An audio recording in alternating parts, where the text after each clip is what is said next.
and welcome to another episode of Trundlebead Tales.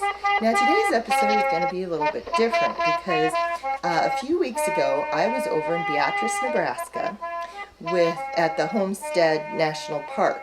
Now that is where the very first homestead to be filed in the country, the Daniel Freeman homestead, was filed, and so it is now a national park. And they had, well, they're all dedicated to homesteads every place. It isn't just his, but it's a great place to go to learn about homesteading, and specifically in the Midwest, although they certainly homesteaded other places, and they include things from that too, including from the very last homestead filed. Now, I'm going to be doing a introduction here.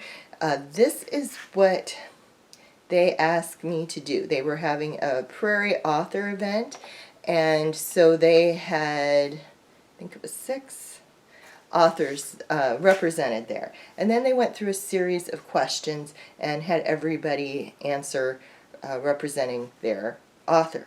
And I was very proud to be selected to represent Laura Ingalls Wilder. They did basically just an overall shot of all the representatives, so you didn't really see me up close. And I thought what I would do is redo my introduction just for you so you can see me in the camera, and then I'm going to go ahead and put a link in. Once upon a time, 150 years ago, a little girl lived in the big woods of Wisconsin in a little gray house made of logs. 142 years ago, she moved to the wide open prairies of the Midwest and with her family joined the homestead movement. 127 years ago, she and her husband gave up the homestead and purchased 40 acres of land, and they will build a successful farm. She would write her representative journey of homesteading on this farm. Her name was Laura Ingalls Wilder, and she wrote the Little House books. Once upon a time, 45 years ago, another little girl was born near her family's Century Farm. My family did not have any homesteading in the story, as far as I know, but I did grow up full of family history and stories about farming in the 19th and early 20th centuries. I was the oldest cousin of my generation, and my mother was the oldest cousin of hers, so I grew up surrounded by my grandparents, great-grandparents, great-uncles and aunts, and great-great-aunts and uncles. So I was raised doing and knowing how to do a lot of the same things pioneers did. Someone told my mom when she was pregnant with me that she needed to get me the Little House books. So people have always been reading the books to me. I grew up loving not only the story of Laura's books, but also her beautiful lyric descriptions of the prairies. All that encouraged me to love literature, history, and social history. In fact, it guided me into my career as I moved into history education and became an academic librarian. I also started Trundlebead Tales, which focuses on spreading the stories of Laura, one-room schools, other writers, and both Midwestern and social history all around the Midwest and all around the web. I should also let you know that I call Wilder by her first name, Laura.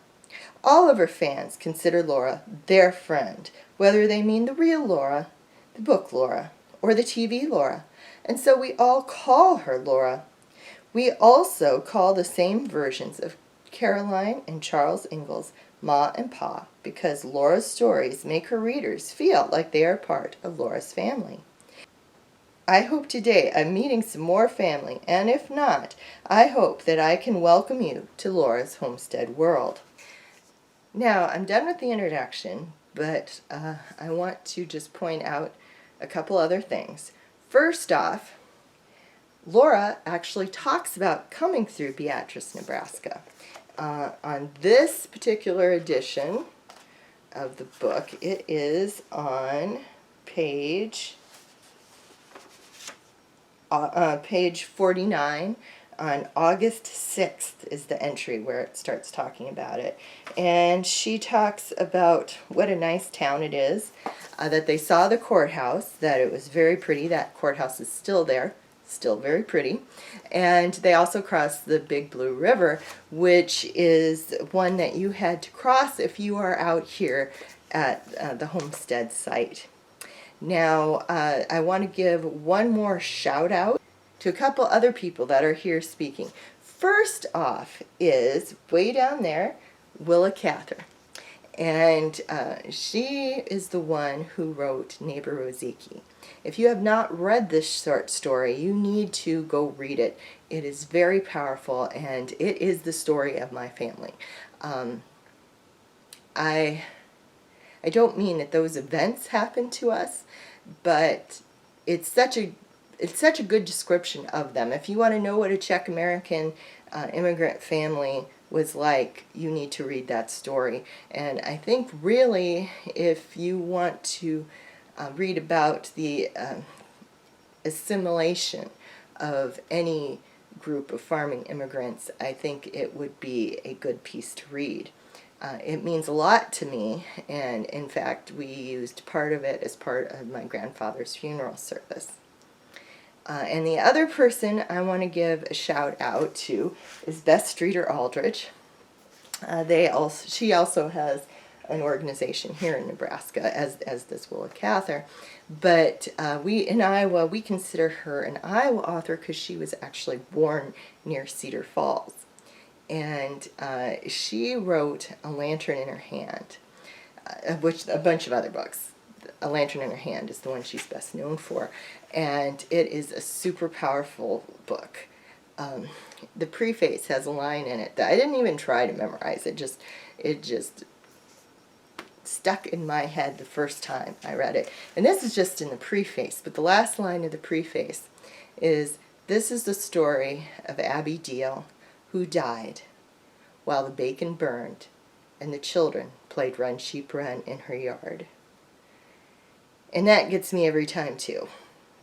So I hope you will look for those stories. And I also want to give a shout out to the fact that we have 3 Iowa authors here today. We have Hamlin Garland, who actually moved around the Midwest quite a bit, but Iowa claims him. And his book is Son of the Middle Border, is the one people like. He wrote some negative things about the Midwest too, but we like Son of the Middle Border. And then Laura, of course, lived in Burr Oak, Iowa, where there is a museum. And Beth Streeter Aldrich is from near Cedar Falls until she moved to Nebraska as an adult. So thank you for joining me here today to get a little bit more about my introduction. And if I have any luck whatsoever, it should be right here, the link to it. And if I don't, or even if I do, it's also going to be down there in the description. And I hope that you will look for me all around the web, and on my YouTube channel, and Instagram, and Twitter, and Facebook, and at whatever podcast platform you use, all over the place, always under Trundlebed Tales. And I think that is about it for today. So I'm going to encourage you to ring the bell and subscribe right in the corner where you are.